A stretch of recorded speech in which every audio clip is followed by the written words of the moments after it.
Hello and welcome back to some more The Great Dark Beyond reveals. Up today is Death Knight, and actually a small oopsie at the beginning.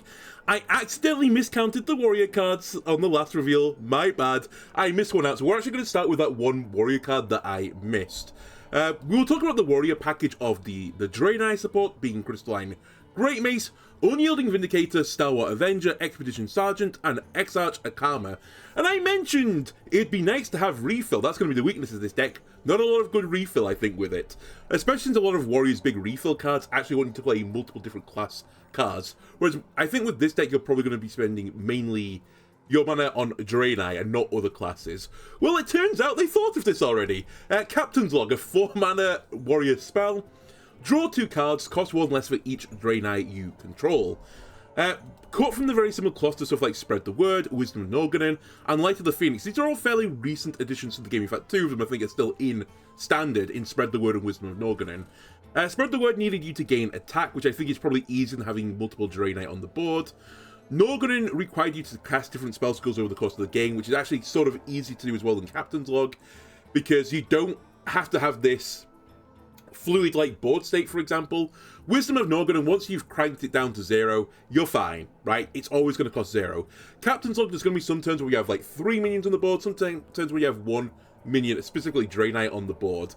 And realistically, you have to play this, I say you have to, but you want to play this at 2 mana or less. Otherwise, it's Arcane Intellect, which is not good enough to see play in Standard, which would mean the Captain's Log would not be good enough either. So you really need 2 Draenei on the board before you can play this. Light the Phoenix is probably the card that I'd say is closest to this. That required you to have damage-friendly characters. There were more ways to enrage back with Light of the Phoenix. I do think Light of the Phoenix saw a little bit of testing, but I don't think it ended up seeing really any significant play from what I remember.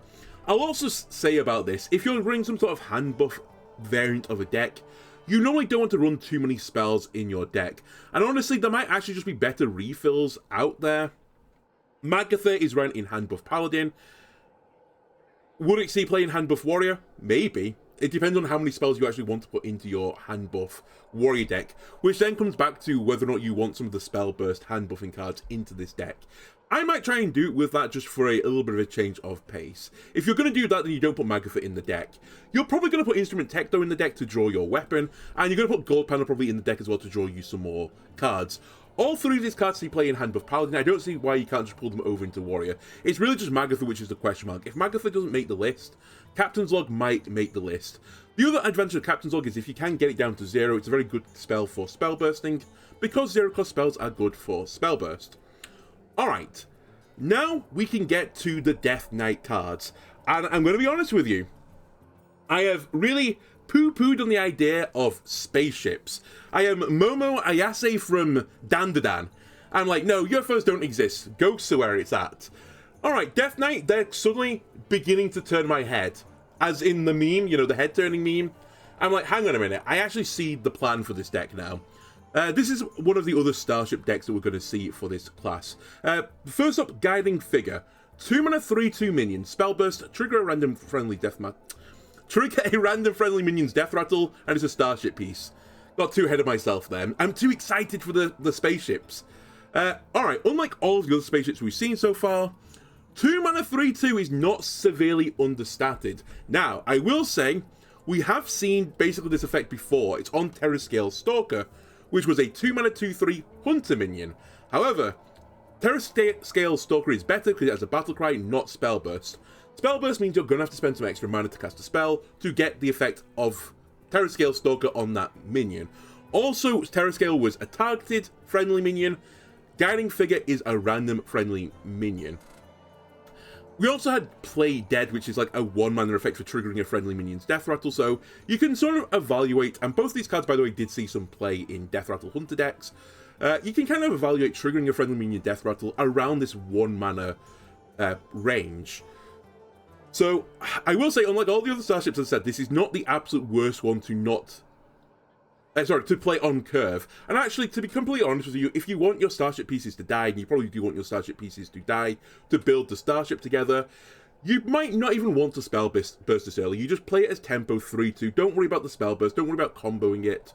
Just put the minion on board, get it to be killed, because there is a card in this set as well which triggers upon building spaceships. In terms of death rattles though, if you do want to try and hit the effect of this, there is another starship piece with a death rattle on it. It's the Arcanite Defense Crystal. You could play your Arcanite Defense Crystal. On the following turn, you play Guiding Figure, you play some sort of spell, trigger the spell burst, and you suddenly get 6 armor back. Is that a great deal? Not really. It's a little bit too fair, to be completely honest with you. In terms of running stuff, you know, earlier than this, there's actually not that many cheap death rattles that Death Knight would probably want to duplicate the death rattle of. The cheapest one is Dreadhound Handler, which you'll see a little bit play in multiple decks, mainly as a corpse generating tool, but I could see a world where you play Dreadhound Handler on 2, you play Guiding Figure on 3, and you use 1-cost spell of some variety to trigger the death rattle of your Dreadhound Handler, and get another 1/1 Dreadhound with Reborn. That is 2 more corpses at the very least, so not a completely crazy idea. There is also a deck out there for Frost Death Knight that uses Frostbitten Freebooter, and you want to trigger the death rattle of this card multiple different times. You normally do that with Yodeler. Maybe you put Guiding Figure in that deck and just don't worry about the starship. Maybe you don't try and build this ginormous starship. Perhaps 5 mana generate a 3/2 with the spell burst, trigger random friendly minions death rattle is good enough in the late game. Perhaps that's fine. You just get your Frostbitten Freebooter and you launch the ship with just a 3/2 on it, and you just keep triggering death rattles on the board and keep freezing opponent minions and machine gunning them down. Maybe that's good enough. Maybe this card in its own right is a good enough combo piece for that deck to see more play beyond just the UFO strategy. There's obviously some other really good legendaries in the game, like Eliza Goreblade. You play Eliza Goreblade on 4, you Guiding Figure on 5, play some sort of 3-cost spell, trigger the Eliza as well, and you get even more attack on your minions, which I think will then go into the starship. I'm actually not sure exactly how that works onto the starship. I don't know if you get to double dip on it, like the +1 attack on the Guiding Figure, then gets put into the starship. When the starship comes out, it gets its +1 attack from the Eliza again. I don't think that's the way that works. I don't think you get to double dip. I think the Guiding Figure wouldn't pass on that stat to the ship, but regardless, it's nice attack. And there is a card we're going to see in a moment that wants you to get some more attack on your minions. Another big card, and I've not mentioned it till yet, Reska. That's a really, really strong effect, and also nicely with Reska, you can discount this down to 0 at some point during the course of the game. You play your Reska, you play your Guiding Figure, you play a spell of some variety, and you steal a minion. That's really, really good, and then you get to run Reska and steal another minion. Like, that is going to be super, super obnoxious, so I actually quite like this Guiding Figure. One final thing in terms of spells to spell burst this, what better spell than Death Growl? Right? You take one of your Death Rattle minions, you do Death Growl, you put it onto the Guiding Figure as well, then the spell burst goes off and it'll hit one of your minions, doesn't matter, they all have the same Death Rattle, and you just get the spell burst and you get the Death Rattle as well, and you spread the Death Rattle to other things. The combination, the synergy, chef kiss, I love it.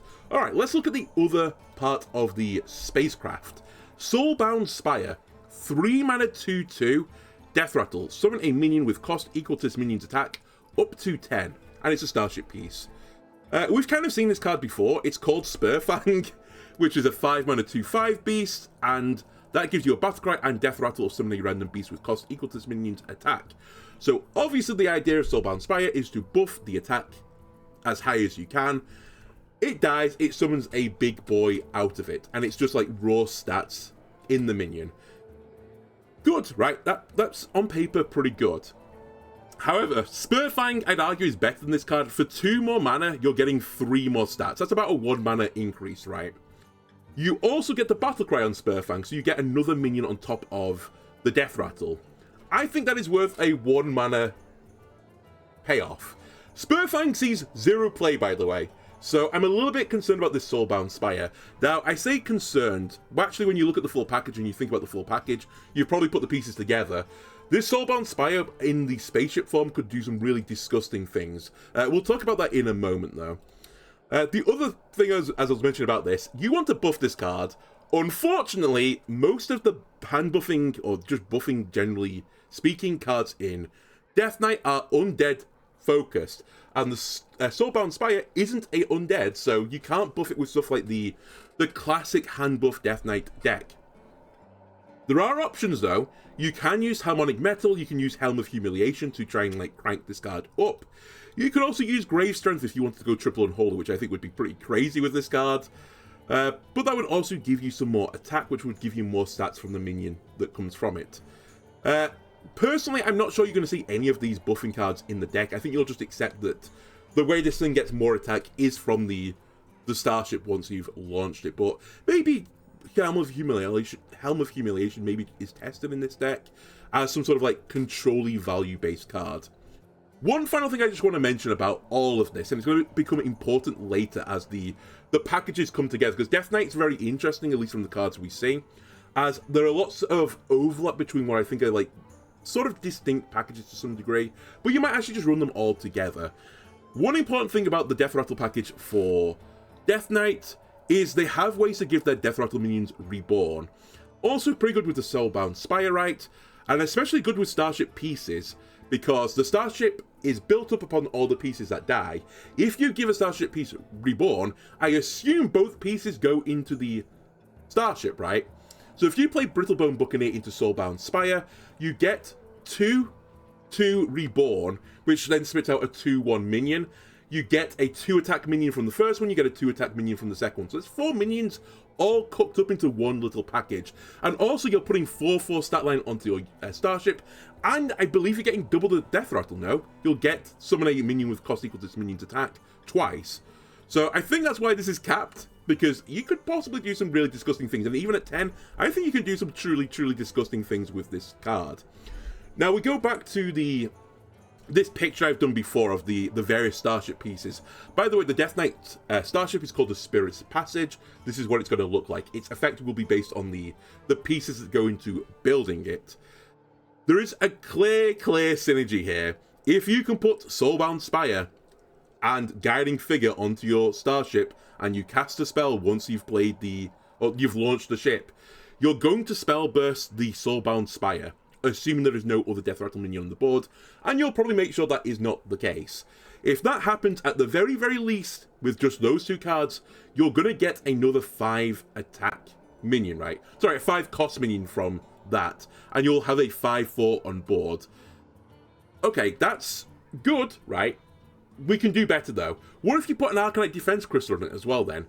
Then you're stacking Death Rattles, which means Guiding Figure will hit the same minion, hopefully, and you will get 8 cost minion, 6 armor, and you still have the Death Rattle on this minion. Like, it hasn't gone anywhere. You can still break this further down the line.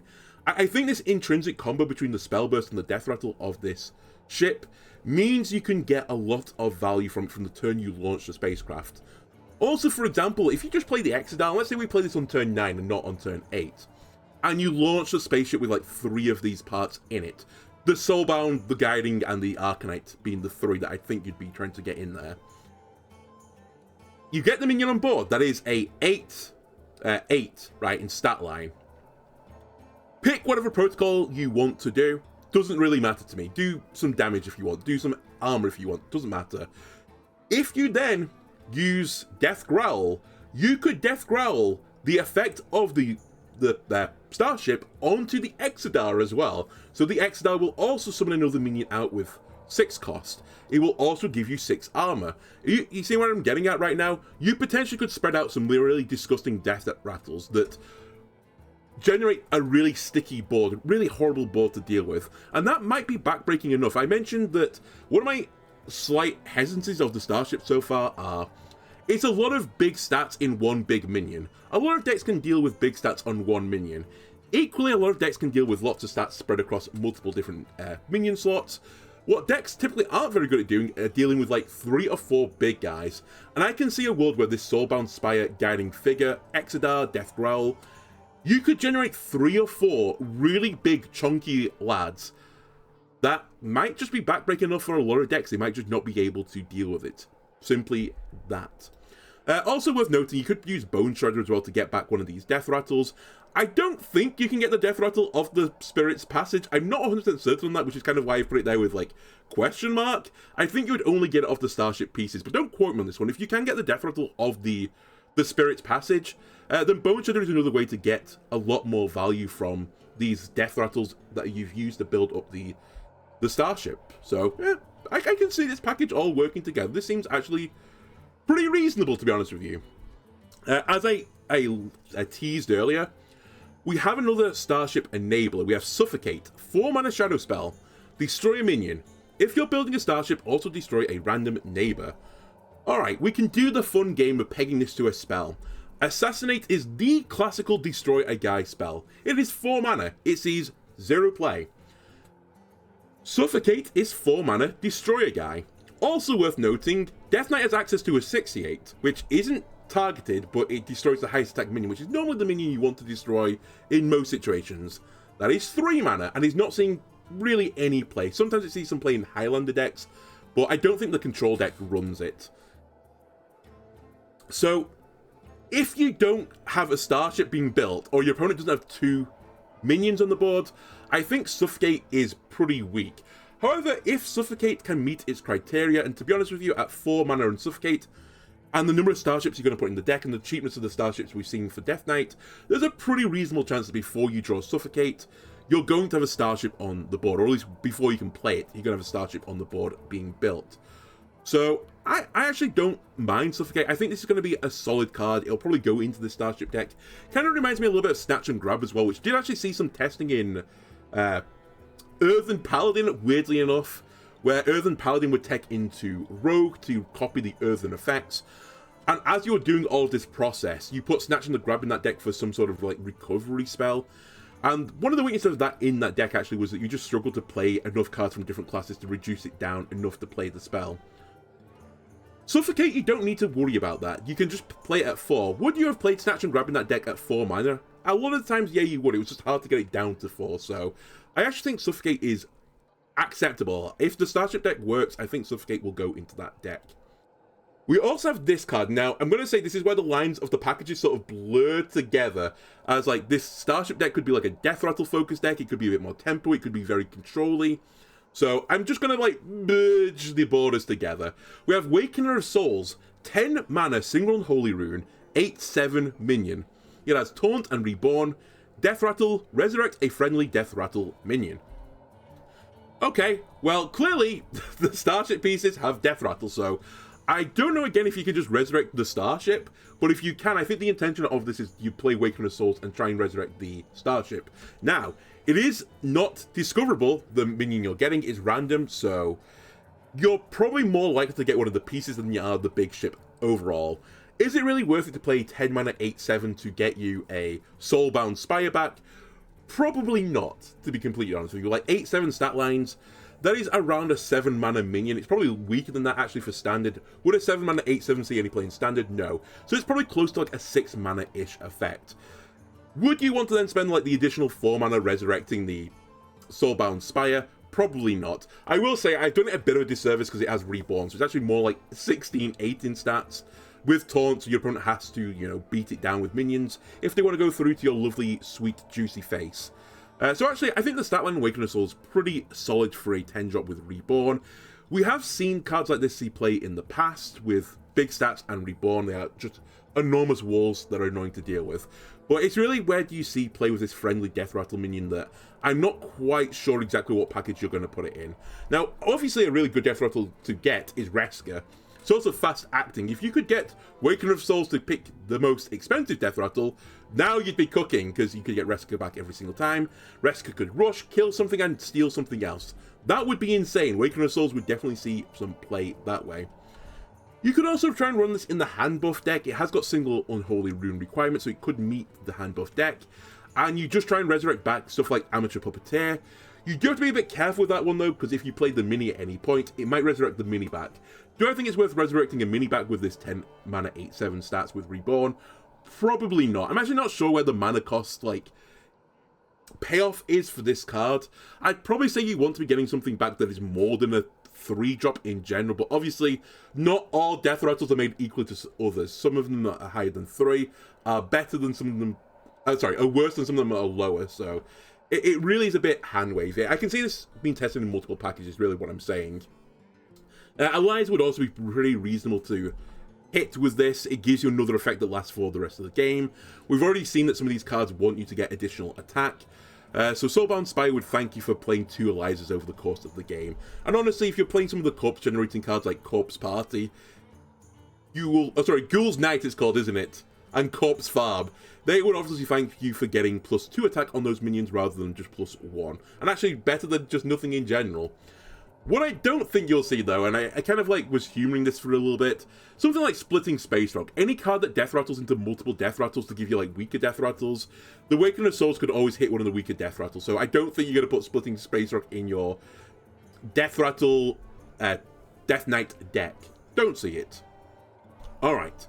Now we get to one of the legendary minions. Like, I'm already happy and I've not seen the legendary yet.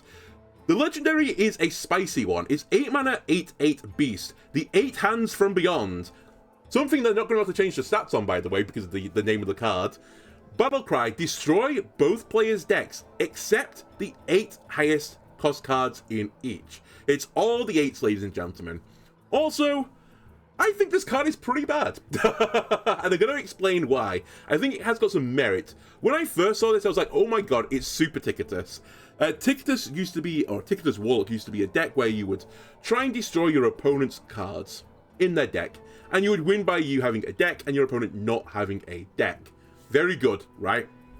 All it required you to do was corrupt Ticketus, and you would, I think you used to brand it, right? I can't actually remember how you got multiple copies of Ticketus, but you'd play multiple events of Ticketus. I think Bran was the typical one of doing this. You destroy 10 cards from your opponent's deck and they would have no cards left, and you would just win. And then you'd be a control deck along with that, so you could go a little bit later into the game and be happy with that. The 8 hands from beyond, it's good, right? It's probably going to destroy more than 5 cards on average, but it has got some weaknesses.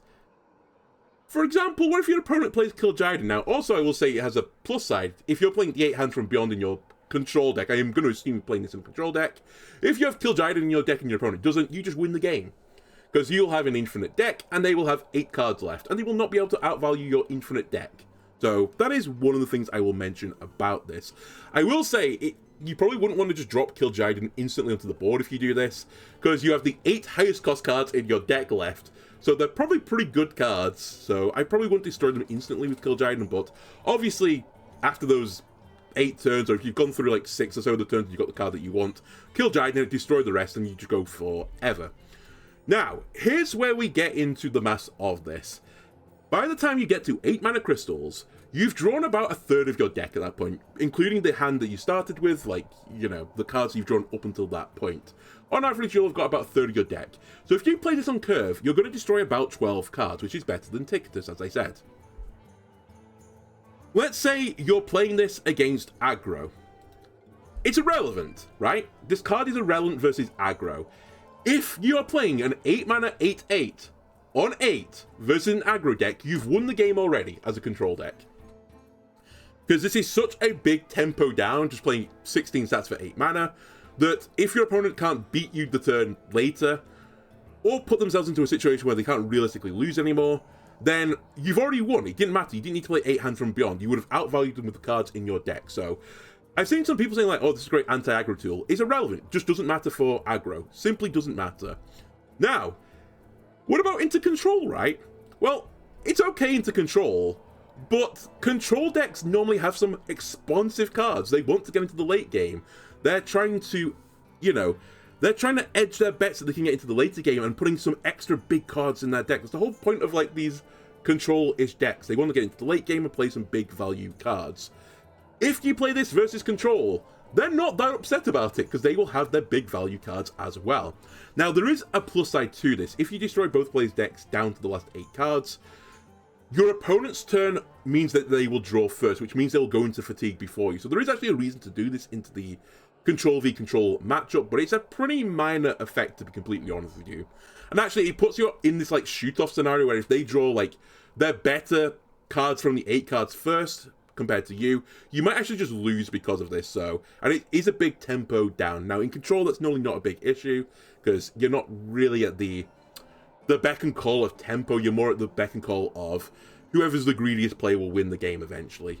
But this is not a very greedy play on 8, or actually any turn after 8 either. Alright, so I've poo-pooed this card a little bit right now. So why do I think the card might see some play, at least as a tech card? Well, it's extremely good versus combo decks. And I'd also add on here, it's probably pretty good against mid-range decks as well that can't actually hang for as long as the control decks could. And maybe you could play an 8-mana 8/8 into a mid-range deck and not just lose the turn afterwards. There's not a lot of great mid-range decks out there right now, but maybe actually with this set, there's a few decks that I could see being more in this mid-range department. So actually, this could be a plus for the 8 hands. But anyway, combo decks. The classic cycle of like rock, paper, scissors, and Hearthstone. And by the way, this doesn't work every single time, otherwise the game would be insanely boring. Aggro beats combo decks. Because the combo deck can't set up its combo, it gets aggroed down, and you have to use combo pieces to deal with the aggro deck. And when you do that, you can't combo them anymore, and your deck just falls apart. Combo deck always beats control decks. Because control decks, they just want to go into the late game, they don't have this pressure to put onto your opponent to make them use the combo pieces, and your combo is like a guaranteed victory condition. As long as you meet the guaranteed victory condition, it doesn't matter what your opponent is doing, you will beat them. And normally, as I said, combo decks want to go later into the game. It gives the combo deck more chance to get the combo pieces, and therefore they will beat you eventually. Then, normally, the control deck will beat the aggro deck. They have a lot of cards to deal with the early aggression. Your opponent is playing lots of different cards to swarm the field, and then you play one card to deal with multiple cards. That is value, ladies and gentlemen. So that is like the triangle. Now, obviously, as I said, this doesn't work 100% of the time, otherwise the game gets really, really boring. And actually, the way this Hearthstone game is at its best, in my opinion, is where these matchups which are slightly unfavorable, you still have like a 40% chance of winning in them. Like, aggro decks sometimes race down the control deck. The control deck sometimes can maybe knock out a card from the combo deck, or they might force a misplay from the combo deck, or even actually out-aggro a combo deck, and then they can beat them that way. And sometimes the combo deck does beat the aggro deck because they'll have some more control-orientated cards. Perhaps they draw all these control pieces to keep them alive, and they actually live through this early game aggression and combo down the aggro deck. So that is where the niceties happen with this. Now, getting back to the 8 hands from beyond, if you play this against, for example, Alonius Druid, sure, the Owl isn't going to die, but the key combo pieces, and a lot of key combo pieces in combo decks are actually very cheap spells or cheap minions, they are going to get shredded. That is fantastic news, right? If you play against Owl Druid and they don't have any of their Sea Breeze Chalices, they're probably not going to beat you anymore. So it's a really, really good tool for a control deck to be able to beat a combo deck, where otherwise the combo deck would probably beat the control deck. Do I think this is good enough to necessarily put into your deck straight away? I'm not sure. There's also some, like, obviously bad cases for this card. If you draw this card in the bottom 8 cards of your deck, then it does nothing, right? It's just an irrelevance. So maybe this is something you put in ETC in one of your control decks, just on the off chance you go up against a combo deck, like a really scary combo deck. You know you're going to lose to it unless you shred some key cards. And then you play 8 hands from beyond. Even then, you're not guaranteed to beat the combo deck because it only hits the decks, not the hands. So if they have all their cheap cards in hand already, then tough, like, you just lose regardless. One final thing I'll say about this card, it's also a pretty good way to destroy any cards that have been put into your deck, for example, Plagues. So fortunately, we've got to the point now where I think people have got sick of playing Plague Death Knight, even though I still think it's a fairly strong deck. And so you don't see it that often, but there are some control Death Knights that do run Hellion in the deck, just to give you this inevitability that you're going to win the game eventually. 8 hands from beyond is probably going to destroy the Plagues, they're pretty cheap spells. A lot of other things that get shuffled in your decks are pretty cheap spells. Would I do this or Kill Jaiden? I'd probably put Kill Jaiden in my deck instead, so 8 hands from beyond maybe is used as a tech card instead. We also have Orbital Moon, 1 mana double Blood Rune spell, give a minion Taunt and Lifesteal. If you played an adjacent card this turn, also give it Reborn. Really, really weird card. Also, I might be really dumb. Has a card ever been printed in Hearthstone before that just says give a minion Taunt? Because I couldn't find it. I like to peg these cards to like cards from the past. The only things I could find for Taunt is Stockade's Guard, which is a minion that gives a friendly minion Taunt, and Reinforcements, which is give a minion +2 health and Taunt. There are a few other spells that say, you know, give stats and Taunt, but I couldn't find anything that just said give a minion Taunt, so I'm actually sort of surprised by that, because it does exist for Lifesteal, kind of. Lightforged Blessing, which is a twin spell, gives a minion lifesteal. Also, it exists for Reborn. Embalming Ritual just says give a minion Reborn, that is 1 mana. I'm going to kind of treat all of these as about a 1 mana-ish effect. Give a minion Taunt, I think it's probably slightly less than 1 mana as effects go by. At the time, Stockade's Guard was fairly weak, I think, for a 1-drop minion. I actually just don't remember Stockade's Guard and Trained Forces, if I'm going to be completely honest with you. Neither of those cards have burnt an impression into my brain, which sort of implies I don't think they were particularly great. But on just stats alone, just looking at it right now, I've seen worse 1-drops out there. But yeah, I kind of see the 1/3 stat line being like a 1-cost minion, and giving a minion Taunt, therefore, is sort of like this 0 to 0.5 mana-ish effect. So that's kind of where I see that. Similarly, the lifesteal, we have seen, for example, the Employee of the Month, which is a new minion in the mini set. That was a 2 mana 3/2, I think, that gave a minion lifesteal. So again, I kind of see this lifesteal as more like a half mana effect. I would say Reborn is the strongest of the 3. Depends what you put the Reborn on, of course, but if you can get Reborn on a Death Rattle, that is fantastic news. So, obviously, you're incentivized to play the adjacent card. This is where things get a little bit messy with this card, because I don't really know where you would put it in. Double Blood suggests you're going to play it in a control deck, because most of the multi-blood rune decks are control-orientated. There are some that are hand buff-orientated, so maybe the intention is you put it in a hand buff deck instead, because some of them do also have Death Rattles on them, so yeah, maybe that is the plan. I did go through some of the Death Rattle, some of the minions, by the way, that you could put this on and have some fun with it, I suppose. Worth noting at first, it's not that you can't put this on Reska. You can't put Reska and Orbital Moon in the same deck is the issue. Reska is single Frost, single Unholy. Orbital Moon is double Blood, so you could, if you use the Headless Horseman, generate an Undead, which could be Reska, so you can get to that scenario, but obviously this would be really good on Reska. Giving Reska Reborn is fantastic, because it has Rush and a Death Rattle. Rush makes Death Rattle effects fast, and the Death Rattle on Reska is really, really strong. Also, I wouldn't say no to the lifesteal on Reska. You're going to get that fast-acting health. That might just keep you alive, who knows, so good to put it on Reska, but you can't just put it in the deck innately. You might want to try and put this on your hand buff Death Knight deck. I think there were 2 variants going around, double blood and single Unholy, and double Unholy single blood. I can't remember which one ended up winning the war of those 2 decks, but if it is the double blood version, not the worst card to put this on. You get to Reborn on the Death Rattle. You are kind of wasting the Taunt, because the minion already has Taunt innately. But the lifesteal, if you're getting into a minion-based minion matchup, they're going to have to try and break through your wall, in which case you're going to get some health out of it, so not terrible. In terms of some more fun options, Dr. Stitch and So. Give this guy Reborn, give him Taunt, because that's one of the big weaknesses of Dr. Stitch and So, is you do all of this, you spend 6 mana on a 6/4 with like these Matryoshka shell to go to Peglin, a series of minions inside of it, but it's just such slow acting value that it becomes a drop in the ocean by the time you get into like the 3rd Death Rattle on it. If you can make your opponent at least attack the 1st minion by giving it Taunt, and you're getting health from it, and you get Reborn, which gives you 2 times the amount of Death Rattles on it, then I think that's pretty good. I will say I don't think you get the 3 and the 1 on the Reborn version of Dr. Stitch and So, but I'm not entirely certain. Actually, I'm not entirely certain how that Reborn interaction would work. Either way, giving it Taunt would be pretty nice. Also, either of the Titans, the Primus or Yogg-Saron, would be pretty nice. Just to give it Reborn, to just make it a little bit stickier and harder to remove from the board. One fun thing you can do, and maybe this is going to be the deck for this. What if you put it on Adaptive Amalgam? You get 3 keywords on the Amalgam. Taunt Lifesteal is a pretty solid thing to get on your Amalgam, especially if you start buffing it as well with the Undead buffing package that already exists, because the Amalgam does class as an Undead. If you can make this a giant lad that has Taunt Lifesteal and your opponent has to break down the wall every single time they do it, that is going to get pretty annoying for your opponent.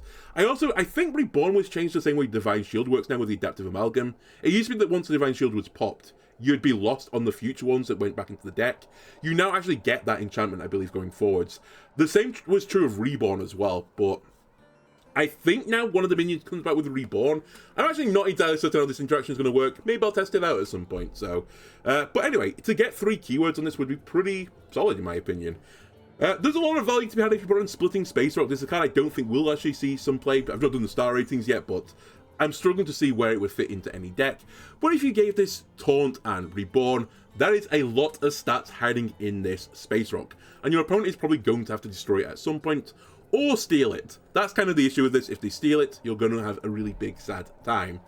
One card which actually could be very, very good, and kind of fits with the control theme, if you put this on Nemelia, you actually get a pretty good outcome from this. The Taunt is semi-irrelevant, but if you give Nemelia Lifesteal, you get the lifesteal on the cleave damage. Immediately that is 12 health, assuming, you hit 3 minions. Then you get it on the Death Rattle as well. And you deal however much Death Rattle is to all minions on the opponent's board. You get that health back. So this could be a really big chunk of health back if you're Blood Death Knight, for example, the triple blood deck, and you can increase your max health considerably. Then what's even nice about this is the Reborn is not wasted either. The card comes back with Rush still. So you could rush out the Reborn version, hit some more minions, and legitimately this combo, just giving Nemelia Reborn, that could be a pretty big cleave. Like, it's going to knock out any minion with 10 stat line, right? It will take out like a few 10s, which is a pretty big wall to break down with Nemelia. So I see that being a thing. Finally, just to show, hey, you could put this on Light Fuse Mana Saber to trigger the Spell Burst, in which case you get a minion with Rush, Divine Shield, Taunt, Lifesteal, Reborn. This seems familiar. Oh, that is Super Ziliax. That's right, it's a super version of Ziliax. Unfortunately, obviously, when it reborns, it doesn't get the Taunt Lifesteal on the second form, but it's pretty close to being a Ziliax. And actually, you could Spell Burst the second form as well when it comes back after the reborn to give it Divine Shield again to trade into something else. So, actually not a completely crazy play, in my opinion. Do I think this will see play, by the way, some of these combos? Not really. I just don't see it. We also have Orkanai Death Speaker. 1 mana, 1/3 Draenei with a single Unholy Rune on it. After another friendly minion is reborn, summon a copy of it. Alright, we have seen in the past cards that copy cards based on some condition. I'm just going to give one example here of Oracle of Elune, which was after you play a minion that costs 2 or less, you got a copy of it. Now, Oracle of Elune did see some play in some aggressive decks. And this is because it's really hard to interrupt playing cards from your hand. Your opponent doesn't have a lot of say in that. Now, here's the problem with Orkanai Death Speaker. For a minion to be reborn, they have to die. I know, surprising fact here. For a minion to die, it means you either have to attack or to have it attacked. If it's the situation where it has to be attacked, that means you have to have Orkanai Death Speaker on the board when that minion is attacked.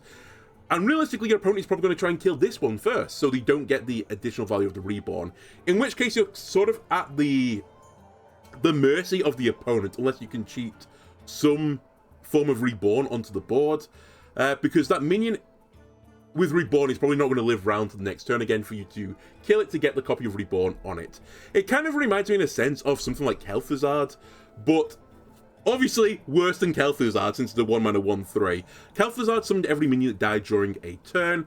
Orkanai Death Speaker sort of summons it back, but in the form of a copy with 1 health. But it only works on reborn minions, not like every minion. So like very, very subset of minions, hence why it could be started at 1 and not 8 like Kel'Thuzad.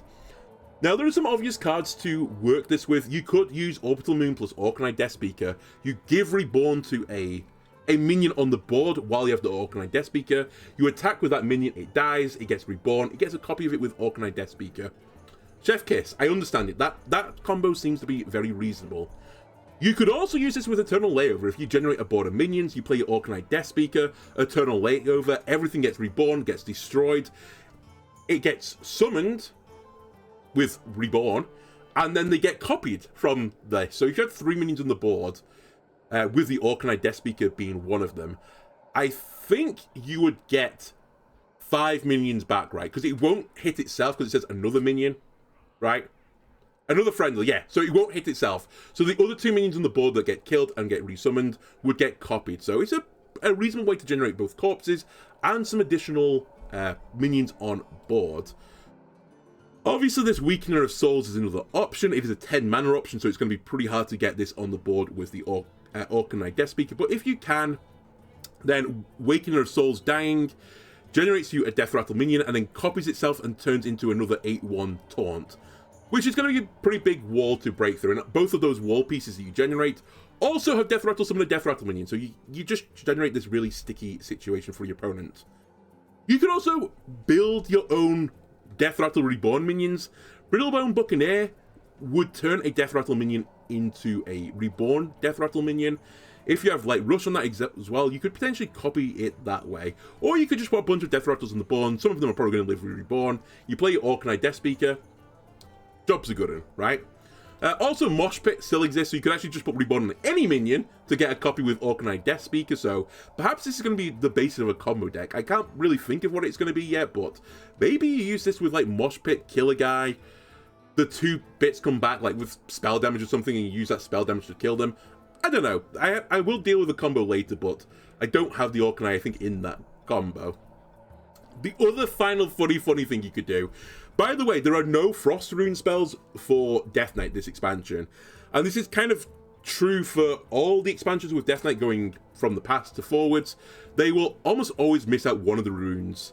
There just simply isn't enough space in the new card sets to have a meaningful archetype. If you want to focus on like Blood or Unholy, sure, you can give them 5 cards each. If you're trying to put Blood, Unholy, and Frost, you're only going to have to give them like 3 cards each, and that's not enough to make a archetype. So, Frost is losing out this expansion, but if you can make some sort of Frost deck work with the Orkanite Death Speaker, and you play Rambunctious Stuffy, you cast a Frost spell, you give it Reborn, it trades into something, it comes back onto the board again.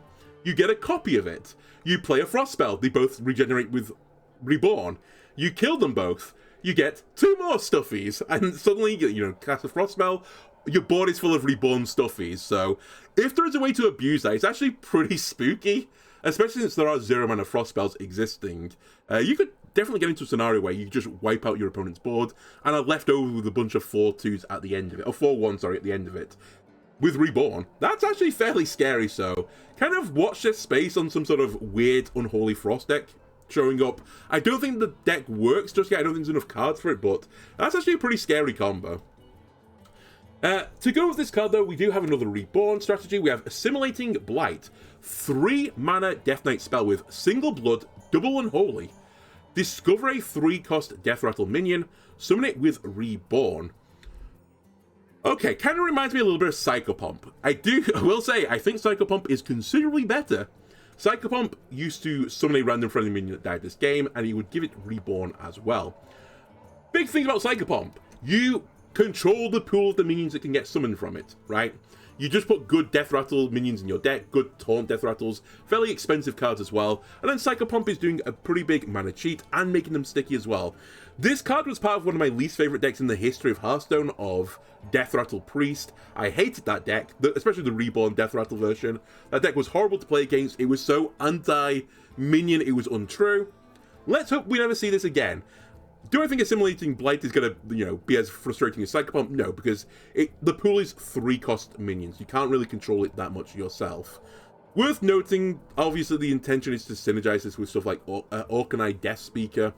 You get the 3-cost Death Rattle minion with Reborn, you kill it, you get a copy of it. I think it's such a minor combo that it's sort of irrelevant, but let's deal with it. Here are the 3 drops with Death Rattles that you can generate. I've already color-coded them. I think there's only 2 good results. 2 particularly good results, at least. Chillfall and Balan would at least give you some more card draw. Frostbite and Freebooter might give you some extra damage. I think they are the 2 really good options. Now, if this goes into a Starship deck, Soulbound Spy will come up a tier. I will concede that. It will be a good get. I'm not sure you're going to put this in the Starship deck, though. I'm not convinced by that, so I've put it as a yellow. It's still not the worst option, but it's not great. And I will say I've been generous in a lot of the yellows. To be honest with you, I could have coloured most of these yellows red. There are some really weak ones, like High Noon Duelist is super bad, Gattlesnake is super bad, Kraken is obviously really bad, so is Terrible Chef, because you need the battle cries for them to be any good. And a lot of the rest of them are really just like arena-ish cards, so I generally think that the pool of this card will target is so weak, so I just see no world where this card sees any play. By the way, the other really weird thing about this is you kind of think that the Assimilating Blight, the Orbital Moon, the Orkanite Death Speaker, and the Awakening of Souls would go in the same deck, but they can't, because Orbital Moon is double blood, and Assimilating Blight has double Unholy in it, so you can't possibly play all of these cards in the same deck. And if I was going to choose between Assimilating Blight and Orbital Moon, I'd pick the Moon. But I'm not entirely certain if this Reborn deck will work. So, just slightly odd is how I found this. All right, we also have, cool, good. I've really done well with my ordering here. We have Airlock Breach, which I'll spoil the surprise now. It's kind of like Vampiric Blood. 6 mana, single blood, single unholy rune. Summon a 5/5 undead with taunt and give your hero +5 health. Spend 5 corpses to do it again. I spoiled the surprise! It's kind of like Vampiric Blood. Vampiric Blood gave your hero +5 health. You spent 3 corpses, you would get 5 more health, and you would draw a card. And this card was a real pull for Triple Blood Death Knight decks. It's kind of like you would run Triple Blood and not just Double Blood, with probably an Unholy on it as well to access some other cards. This card is really good to increase your max health. It was good for card draw. It was just a great card. And at 2 mana to draw a card and gain 10 max health turned out to be a pretty good deal. Airlock Breach is 6 mana. I will concede it's a lot more mana. You still get the 10 health. You do need to spend 5 corpses rather than 3, but the payoff is considerably better, in my opinion, because you're getting 10/10 taunt in stat lines. That is really strong. Just for a comparison, Corpse Bride, which sees a little bit of play, I think, in the Rainbow Death Knight deck, that at the maximum can generate you a 10/10 with taunt on top of your 4/4. Now it's 5 mana. For 1 more mana, you can get 4/4 less in stats. Admittedly, this is not with taunt on it, because the Corpse Bride's 4/4 didn't have taunt on it, but you're getting 10 max health on top of that. And I think that's a pretty good deal, to be completely honest with you. Now, if you can combo this as well for 11 mana, which I do appreciate is a little bit of a hoop to jump through, and you hit this with Screaming Banshee. Screaming Banshee, after your hero gains health, you summon a soul with that much attack and health. I believe this would interact if you had Screaming Banshee on the board, in that it would give you a 5/5 minion, then the Airlock Breach would copy itself, and you'd get another 5/5 on top of that. All in all, you're playing like 11 mana for 13, 16 in stats, where 10 of it has taunt, 6 of it has lifesteal, and Screaming Banshee is a threat to give you more and more value. That's a pretty scary deal. I will say, I think Airlock Breach might just be a little bit too fair, though. It's a strong card. Reasonably, by turn 6, you're going to have 5 corpses, by the way. There was actually a realistic chance for Vampiric Blood that you wouldn't have 3 corpses by 2. You don't have that for Airlock Breach. And it is pretty annoying to deal with, so it's in this category of cards which I think are good, but I don't know if it's unfair enough for Standard right now to see any play. It's certainly a pretty big roadblock if you can cheat it out for aggro decks to deal with. If only there was a way to cheat out cards. Yes, there is. It's Exarch Maladar. 6 mana, 5/5 Draenei. Unholy Runed Minion. Battlecry. The next card you play this turn costs corpses instead of mana. This card is disgusting. I'm calling it now. This card is going to do some really nasty things. Some nasty things I've not even thought of just yet. It is basically in the same vein of some of these cards here. A Nubrakan, which used to use armor to cheat out minions, and that was the next 3 minions, not just the next 1 minion. So a Nubrakan was like disgusting in its own right, but it did break the game. Blood Crusader, I think saw a little bit of play. You spent health instead of mana for your next minion. That did give you a catch-22 that if you played like a 10-cost minion, you would take 10 damage, which is a pretty big drawback, but it would set up some potential big swing turns of value. And in Blood Bloom as well, which I think did see a little bit of play in Warlock. Now, they are a twisted fuck of a deck, so it was probably an upside for them to spend health instead of mana on the next spell. Exarch Maladar, you don't have to spend health. You don't even have to spend armor, which is, you know, like, sort of like the lifeblood of your hero, but on top of it, you spend corpses, which is what they're there to do, right? You just have to generate the corpses. The point of generating corpses is to spend them. There's not a huge drawback on this card, and realistically, there's a lot of good ways to generate corpses in Death Knight. Crop Rotation, Ghoul's Night, Mining Casualties, even Moron Paw. If Moron Paw gets broken, you know, during your opponent's turn, you're still getting the +5 corpses. So I think there is every chance that in this Exarch Maladar deck, you're going to have, and if you really wanted to, you could have 10 corpses by turn 6, which means I think you could cheat out a 10 drop with Exarch Maladar. That is pretty disgusting to do on turn 6, by the way. Play 5/5 in stats. Obviously, the minion is understated for 6, the intention is that you're going to cheat out something pretty big on top of it.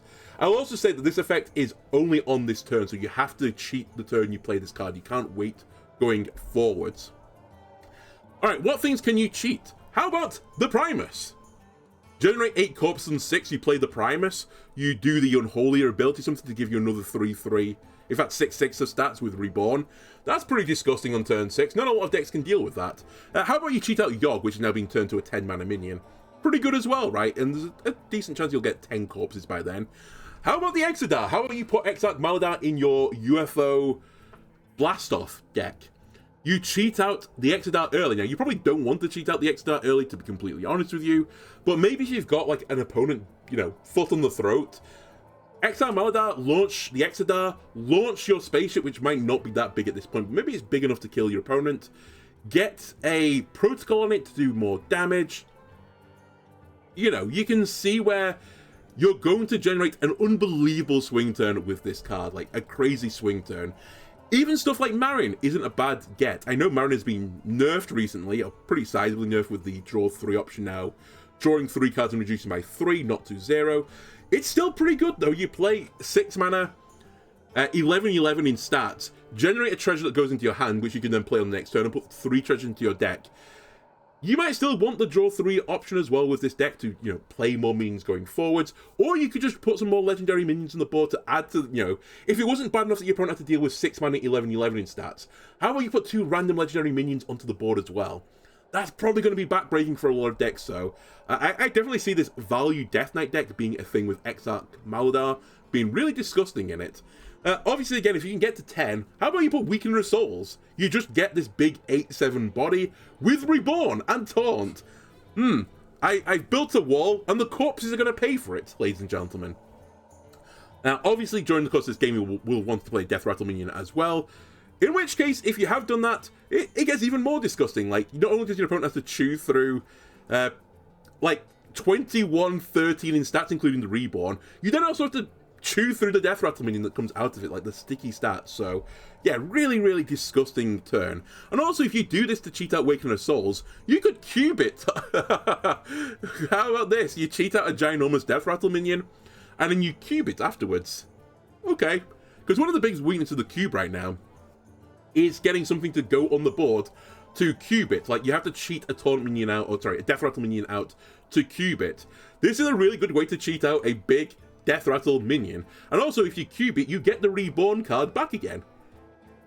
Value, value, value. So, yeah, this could be a thing. And by the way, I've not talked about yet one of the most obnoxious things this could do. Anytime there is a card with big mana cheat on it, invariably it sets up some sort of OTK type scenario. And I've not really gone into detail about this yet, but you can set up a pretty big damaging combo. Now, it does require you to use Audio Amplifier to go to 11.